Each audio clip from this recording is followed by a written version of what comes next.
Hello guys, welcome to Top Board Academy. आज है 22 जून 2020 और इस वीडियो में आज के जितने भी इंपॉर्टेंट करंट अफेयर्स बनते हैं उनको हम यहाँ पे स्टडी करने वाले हैं। साथ ही उनसे रिलेटेड जितने भी इंपॉर्टेंट फैक्ट्स बनेंगे, जितने भी इंपॉर्टेंट पॉइंट्स बनेंगे, उनको भी हम यहाँ पे डिस्कस करेंगे। अगर आप इस वीडियो को पूरा देखेंगे और इसमें बताए गए सभी क्वेश्चंस को आप अच्छे से याद करेंगे तो ये गारंटी है कि आने वाले एग्जाम्स में आपके करंट अफेयर का एक भी क्वेश्चन गलत नहीं होगा। तो उम्मीद करता हूँ ये वीडियो आपके लिए बहुत हेल्पफुल होगी और आप इसे पूरा देखेंगे। साथ ही अगर आप टॉप बोर्ड एकेडमी के चैनल पर नए हैं तो इस चैनल को सब्सक्राइब जरूर कीजिएगा। वीडियो पसंद आती है तो इसे लाइक जरूर कीजिएगा।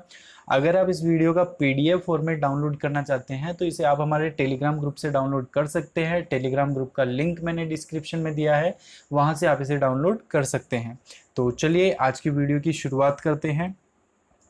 आज की वीडियो का पहला क्वेश्चन है, महान जून विद्रोह दिवस कब मनाया जाता है? 17 जून, 18 जून, 19 जून, 20 जून। ओके, तो जो महान जून विद्रोह दिवस है ये मनाया जाता है 18 जून को। मणिपुर की क्षेत्रीय अखंडता की रक्षा करने के लिए जून 2001 में अपनी जान गंवाने वाले 18 व्यक्तियों को श्रद्धांजलि देने, उन्हें सम्मानित करने के लिए हर साल 18 जून को यह महान जून विद्रोह दिवस मनाया जाता है।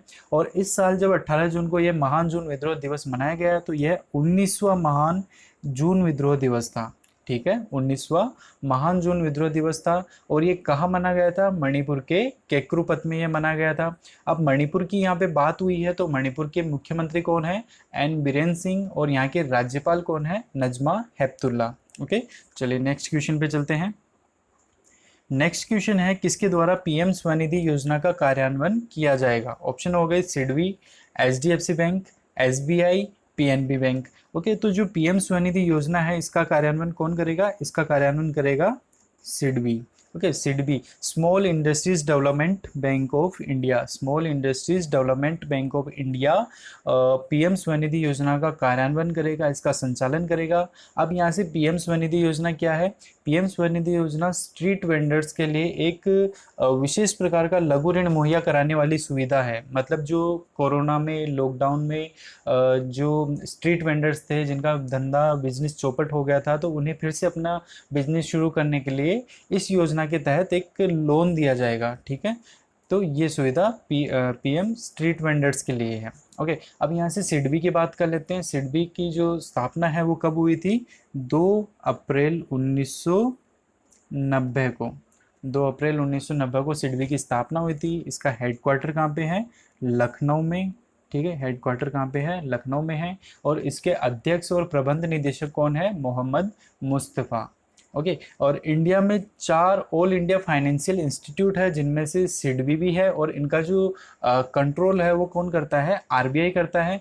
अब ये जो 4 ऑल इंडिया फाइनेंशियल इंस्टीट्यूट है वो कौन कौन से हैं? पहला तो अपना सिडबी हो गया। ठीक है, एक हो गया हमारा Exim bank, export import bank. ठीक है, एक होता है NABARD.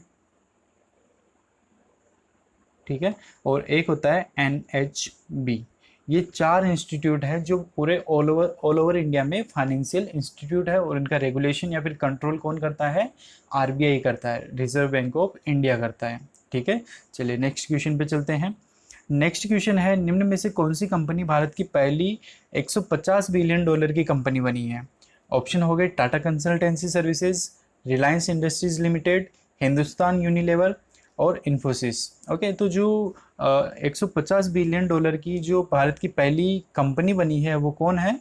Reliance industries limited. Okay, तो रिलायंस इंडस्ट्रीज लिमिटेड बाजार पूंजीकरण के मामले में, मतलब मार्केट कैपिटलाइजेशन के मामले में भारत की पहली 150 बिलियन डॉलर की कंपनी बनी है। यानी कि लगभग 11.15 लाख करोड़ रुपए की इसकी मार्केट वैल्यू बन चुकी है। और रिलायंस इंडस्ट्रीज लिमिटेड जो है इसके फाउंडर कौन है? धीरूभाई अंबानी है। इसके सीईओ मुकेश अंबानी है। इसकी स्थापना कब हुई थी? 8 मई 1973 को, 73 में इसकी स्थापना हुई थी। इसका हेडक्वार्टर कहाँ पे है? इसका हेडक्वार्टर है मुंबई में। ओके, चलिए नेक्स्ट क्वेश्चन पे चलते हैं। नेक्स्ट क्वेश्चन है, सत्यभामा पोर्टल किसने लॉन्च किया है? ऑप्शन हो गए पीयूष गोयल, प्रहलाद जोशी, अनिल किशोर, धर्मेंद्र प्रधान। ओके, तो जो सत्यभामा पोर्टल है ये किसने लॉन्च किया है? ये लॉन्च किया है प्रहलाद जोशी ने। अब प्रहलाद जोशी जो है ये कौन है? ये केंद्रीय कोयला, खान और संसदीय मामलों के मंत्री है। इस पोर्टल को खान मंत्रालय की विज्ञान और प्रौद्योगिकी योजना, साइंस एंड टेक्नोलॉजी योजना के लिए लॉन्च किया गया है। इसकी फुल फॉर्म क्या है? इसकी फुल फॉर्म है साइंस एंड टेक्नोलॉजी योजना फॉर आत्मनिर्भर भारत इन माइनिंग एडवांसमेंट। ठीक है, ये इसकी फुल फॉर्म है। ठीक है, यहाँ तक समझ में आया। चलिए नेक्स्ट क्वेश्चन पे चलते हैं। नेक्स्ट क्वेश्चन है, इकोनॉमिक थिंक टैंक NIPFP का अध्यक्ष किसे बनाया गया है? ऑप्शन हो गए उर्जित पटेल, विमल गांधी, शक्तिकांत दास, रघुराम राजन। ओके, तो जो इकोनॉमिक थिंक टैंक है NIPFP, इसका अध्यक्ष अभी बनाया गया है किसको? उर्जित पटेल को। NIPFP क्या है? ये national institute of public finance and policy, national institute of public finance and policy इसकी फुल फॉर्म होती है। और ये एक इकोनॉमिक थिंक टैंक है और इसका मुख्यालय कहाँ पे है? नई दिल्ली में, मतलब ये नई दिल्ली में स्थित है। उर्जित पटेल को अगले 4 साल के लिए इसका अध्यक्ष बनाया गया है। उर्जित पटेल जो है ये RBI के डेप्यूटी गवर्नर और गवर्नर भी रह चुके हैं। ठीक है, चलिए नेक्स्ट क्वेश्चन पे चलते हैं। नेक्स्ट क्वेश्चन है, हाल ही में BPR विट्ठल का निधन हो गया, वह कौन से वित्त आयोग के सदस्य थे? 7वें वित्त आयोग के, 8वें वित्त आयोग के, 9वें वित्त आयोग के या 10वें वित्त आयोग के? ओके, तो जो BPR विट्ठल थे उनका अभी निधन हुआ है, तो वो 10वें वित्त आयोग के सदस्य थे। ओके, ये अर्थशास्त्री भी थे, 1950वें बैच के IAS अधिकारी थे। इन्होंने अंतर्राष्ट्रीय मुद्रा कोष में मलावी और सूडान की सरकारों के राजकोषीय सलाहकार के रूप में भी काम किया हुआ है। इन्होंने centre for economic and social studies Hyderabad की स्थापना में भी महत्वपूर्ण भूमिका निभाई थी। ठीक है, तो ये सब कुछ था BPR विट्ठल के बारे में, और ये 10वें वित्त आयोग के सदस्य थे। ठीक है, चलिए नेक्स्ट क्वेश्चन पे चलते हैं। नेक्स्ट क्वेश्चन है, ब्रिटिश पेट्रोलियम भारत के किस शहर में अपना ग्लोबल बिजनेस सर्विस सेंटर खोलेगी? ऑप्शन हो गए पुणे, गुरुग्राम, अहमदाबाद, जयपुर। ओके, तो जो ब्रिटिश पेट्रोलियम है ये भारत के पुणे में अपना ग्लोबल बिजनेस सर्विस सेंटर खोलने जा रही है।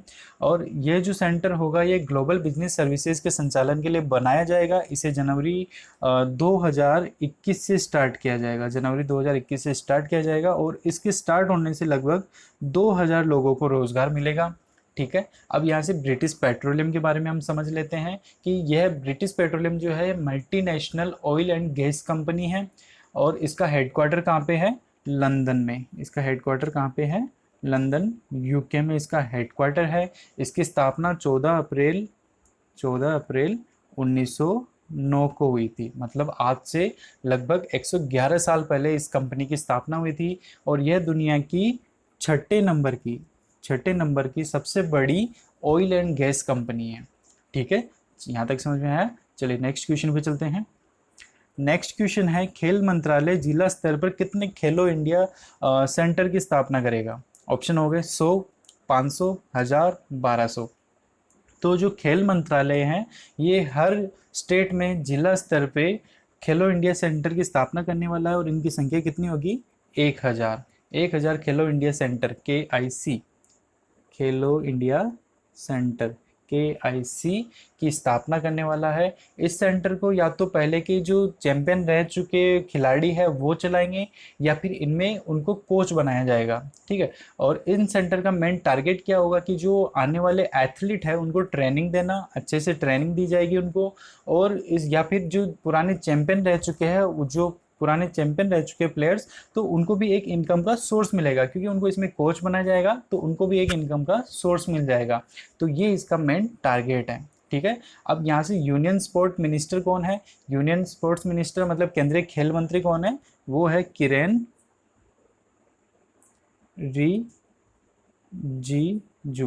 रिजिजू। ठीक है, यहाँ के भारत के केंद्रीय खेल मंत्री हैं। ठीक है, यहाँ तक समझ में आया। चलिए नेक्स्ट क्वेश्चन पे चलते हैं। नेक्स्ट क्वेश्चन है, JSW सीमेंट ने अपने अभियान लीडर्स चॉइस के लिए किसे ब्रांड एम्बेसडर बनाया है? ऑप्शन हो गए सौरव गांगुली और सुनील छेत्री, सौरव गांगुली और सचिन तेंदुलकर और सुनील छेत्री, या फिर सचिन तेंदुलकर। ओके, तो JSW सीमेंट ने अपने लीडर्स चॉइस अभियान के लिए अभी किसको अपना ब्रांड एम्बेसडर बनाया है?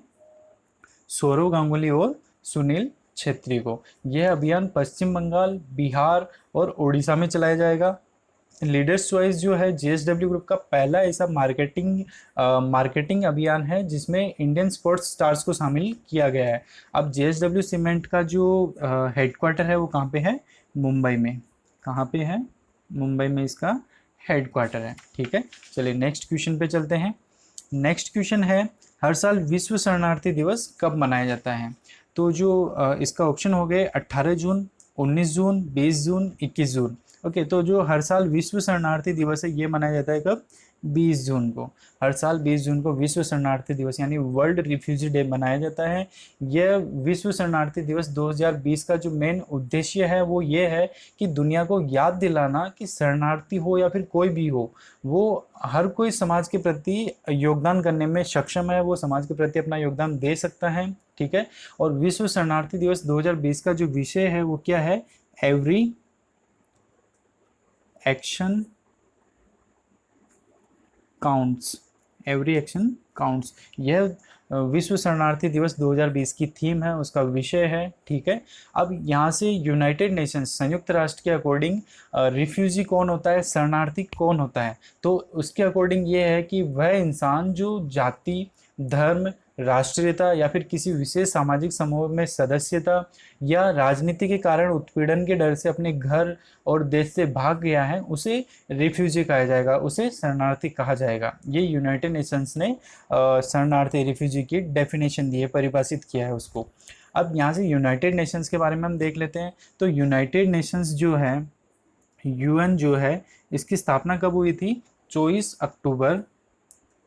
ठीक है, 24 अक्टूबर 1945 को। 1945 को इसकी स्थापना हुई थी। इसका हेडक्वार्टर कहाँ पे है? न्यूयॉर्क में इसका हेडक्वार्टर है। ठीक है, और इसके महासचिव कौन है? Antonio Guterres. एंटोनियो गुतरेस इस यूनाइटेड नेशन संयुक्त राष्ट्र के महासचिव है। ठीक है, तो दोस्तों ये तो हो गया आज के सारे इंपॉर्टेंट करंट अफेयर के क्वेश्चन। अब रहा पिछले सवाल का जवाब। पिछले वीडियो में हमने सवाल पूछा था कि किसने एमएसएमईज के लिए सुरक्षा सैलरी अकाउंट सेवा शुरू की है। ऑप्शन थे Paytm payments bank, Airtel payments bank, SBI, Punjab national bank. Okay, तो जो एमएसएमईज के लिए सुरक्षा सैलरी अकाउंट की सेवा शुरू की है, ये की है किसने? एयरटेल पेमेंट्स बैंक ने। किसने? एयरटेल पेमेंट्स बैंक ने। अब एयरटेल पेमेंट्स बैंक के बारे में समझ लेते हैं कि या इसका जो हेडक्वार्टर है वो कहाँ पे है? न्यू दिल्ली में इसका हेडक्वार्टर है। ठीक है, इसके सीईओ कौन है? अनुव्रत विश्वास है। और इसकी स्थापना कब हुई थी? जनवरी 2017 में। जनवरी 2017 में एयरटेल पेमेंट्स बैंक की स्थापना हुई थी। ठीक है, तो चलिए आज की वीडियो का सवाल भी हम देख लेते हैं कि निम्न में से कौन चौथे एशियाई युवा पैरा गेम्स 2021 की मेजबानी करेगा। आपके ऑप्शन हो गए बहरीन, कतर, सऊदी अरब, कुवैत। ओके, तो इस क्वेश्चन का जो भी करेक्ट आंसर है वो आप हमें कमेंट बॉक्स में दे सकते हैं। कमेंट बॉक्स में जब भी आप आंसर लिखते हैं तो उस कोशिश कीजिएगा कि उससे रिलेटेड जितने भी फैक्ट्स हैं, जितने भी पॉइंट्स हैं, वो भी आप मेंशन करें। तो उससे क्या होगा कि जितना ज़्यादा आप उस टॉपिक के बारे में लिखेंगे तो उतना ही ज़्यादा आपको याद होगा, और जितना ज़्यादा आपको याद होगा उतनी ही ज़्यादा आपके एग्ज़ाम्स में हेल्प होने वाली हैं। ठीक है, तो इस तरीके से आप अपना आंसर राइट कीजिएगा, और इस क्वेश्चन का जो आंसर है वो मैं अगले वीडियो में पोस्ट कर दूंगा। तो तब तक के लिए लगे रहिए अपने सपनों को साकार करने में। और अगर वीडियो अच्छी लगी है तो इसे लाइक ज़रूर कीजिएगा, अपने दोस्तों के साथ, फैमिली मेम्बर्स के साथ इसको शेयर ज़रूर कीजिएगा। अगर आप डेली करंट अफेयर्स की वीडियोस ऐसे ही देखते रहना चाहते हैं तो हमारे यूट्यूब चैनल को सब्सक्राइब ज़रूर कीजिएगा, बेल आइकन को प्रेस कर दीजिएगा। ठीक है, थैंक्स फॉर वॉचिंग। कल फिर मिलेंगे नए वीडियो के साथ, तब तक के लिए जय हिंद।